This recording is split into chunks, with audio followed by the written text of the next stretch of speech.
भारत प्रिय डीसीएल കൂട്ടുകാരെ आपकी भी बेटी है ना हम भी आपके बच्चन जैसी है ലോകത്തിലെ ഏറ്റവും വലിയ ജനാധിപത്യ രാജ്യമായി ഒന്നായ ഭാരതത്തിന്റെ മഹത്തായ സ്വാതന്ത്ര്യ ദിനത്തിന്റെ 80ാം വാർഷികത്തിന്റെ പുലരിയിലൊന്നിൽ ഡൽഹിയിലെ ജന്തർ മന്ദിറിൽ ഒരു പെൺകുട്ടിയുടെ ദീനവിലാപം മുഴുകുകയാണ്.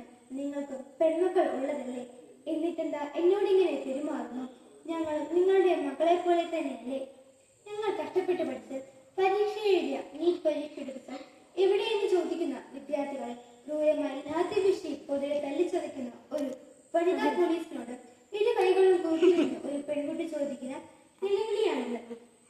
8 പതിറ്റാണ്ടിന്റെ സ്വാതന്ത്ര്യാഘോഷത്തിൽ സ്വതന്ത്ര ഇന്ത്യയിലെ ഒരു തലമുറയ്ക്ക് 8ന്റെ പണി കൊടുത്ത കേന്ദ്ര സർക്കാരിന്റെ കൊലച്ചതിക്കെതിരെ കോക്രോച്ച് ജനതാ പാർട്ടി എന്ന CJP പാർട്ടികൾ തലസ്ഥാന നഗരത്തെയും കേന്ദ്ര സർക്കാരിനെയും നക്കി തിന്നുന്ന കാഴ്ച കണ്ട് ലോകം തരിച്ചു നിൽക്കുകയാണ്.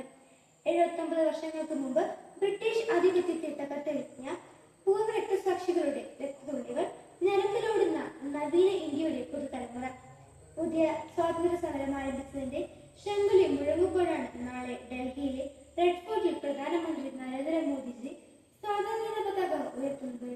ലോകത്തിലെ ആദ്യ 5 സാമ്പത്തിക ശക്തികളിലൊന്നായി വളർന്ന ഇന്ത്യ ജനസംഖ്യയിൽ ലോകത്ത് ഒന്നാമതെത്തി. ഏറ്റവും അധികം മാനവ വിഭവശേഷികളും രാജ്യമായി. അന്യഗ്രഹങ്ങളെ കാലുകുത്തി ഉപഗ്രഹങ്ങൾ വിക്ഷേപിച്ചും ശാസ്ത്രീയ സാങ്കേതിക മേഖലകളിലും ലോകത്തോടെ നേട്ടങ്ങൾ നാം കൈവരിച്ചു. കാർഷിക വ്യവസായ മേഖലകളിലും ഇന്ത്യ ഒന്നാം നിരത്തിലെത്തി. 80 വർഷത്തിലും ഭരണഘടനയ്ക്കനുസൃതമായ രാജ്യം ഭരിക്കുന്ന ഒരു ജനാധിപത്യ സർക്കാർ നമുക്കുണ്ട് എന്നത് നമ്മുടെ ബഹുമതിയാണ്. വൈവിധ്യങ്ങളുടെ കലവറയായ ഭാരതം നാനാത്വത്തിലും ഏകത്വം എന്ന തത്വമാണ് പ്രയോഗിതമാകുന്നത്.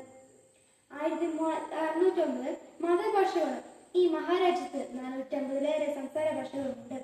ഇന്ത്യയെ പോലെ വിവിധ മതവിശ്വാസികൾ ലോകത്തെ നിന്നുമല്ല. ഹിന്ദു, മുസ്ലിം, ക്രിസ്ത്യൻ, സിഖ്, ബുദ്ധ, ജൈന, പാഴ്സി, യഹൂദ, ബഹാനിയ മതസമൂഹങ്ങൾ ഇന്ത്യയിലുണ്ട്. ചതുർവർണ്ണത്തിന്റെ പുരാതത്വം ഇപ്പോൾ നിലനിൽക്കുന്ന ഉത്തരേന്ത്യൻ ഉൾനാടുകളിലും മറ്റ് സംസ്ഥാനങ്ങളിലും 3500ഓളം ജാതികളും ഉപജാതികളുമുണ്ട്. പട്ടിക വിഭാഗത്തിൽ തന്നെ 1100ലേറെ ജാതികൾ നിലകൊള്ളുന്ന OBC വിഭാഗത്തിൽ 2400ലേറെ വിഭാഗങ്ങളുമുണ്ട്. കൂടാതെ 705 ഗോത്ര വിഭാഗങ്ങളുടെ കൂട്ടായ്മയും ഇന്ത്യ മറ്റ് സംസ്കാരത്തെ സമ്പന്നമാക്കുന്നുണ്ട്. ഇതുപോലെ തന്നെ വിവിധ രാഷ്ട്രീയ പാർട്ടികൾ ദേശീയ തലത്തിലും വിവിധ സംസ്ഥാനത്തിലും ജനാധിപത്യ ഇന്ത്യയുടെ അടിത്തറ പണിയുന്നുണ്ട്. വാർത്താമാധ്യമങ്ങളുടെ കാര്യത്തിലും ഇന്ത്യ സമ്പന്നമാണ്. 1,55,000 പുരസ്കാരങ്ങൾ ഇന്ത്യയിൽ രജിസ്റ്റർ ചെയ്തിട്ടുണ്ട്. 20 ഭാഷകളിൽ ദിനപത്രങ്ങൾ പ്രസിദ്ധീകരിക്കുന്ന രാജ്യമാണ് ഇന്ത്യ. 918 സ്വകാര്യ ചാനലുകൾ വാർത്താ വിതരണ മന്ത്രാലയം കീഴിൽ രജിസ്റ്റർ ചെയ്തിട്ടുള്ള ഈ രാജ്യത്ത് ദൂരദർശൻ ചാനലുകളടക്കം 50ലേറെ ദേശീയ പ്രാദേശിക TV ചാനലുകളും ഇന്ത്യയിലുണ്ട്. ഇതെല്ലാം നമ്മുടെ നേട്ടങ്ങളാണ്. ഈ നേട്ടങ്ങൾക്കിടെ അടിസ്ഥാന മനുഷ്യാവകാശത്തിനും സ്വാതന്ത്ര്യത്തിനും വേണ്ടി പുതുതലമുറ പോലും സമരം ചെയ്യേണ്ട ഗതിയുടെ ഇന്ത്യയിലുണ്ട്. വർഗീയ ലംഘനങ്ങളും രാഷ്ട്രീയ കലഹങ്ങളും ജനജീവിതത്തിന്റെ സ്വസ്ഥ്യം കെട്ടുന്നുണ്ട്. എങ്കിലും സ്വതന്ത്ര ഇന്ത്യ നമ്മുടെ അഭിമാനമാണ്. എല്ലാ ഭാരതീയരും നമ്മുടെ സഹോദരങ്ങളാണ്. പരസ്പരം കൈകോർത്ത് ഭിന്നതകൾ മറന്ന് നവ ഭാരത നിർമ്മാണങ്ങൾ നമുക്ക് പങ്കുചേരാം. ജാഗ്രതയോടെ ഏവർക്കും സ്വാതന്ത്ര്യ ആശംസകളോടെ സ്വന്തം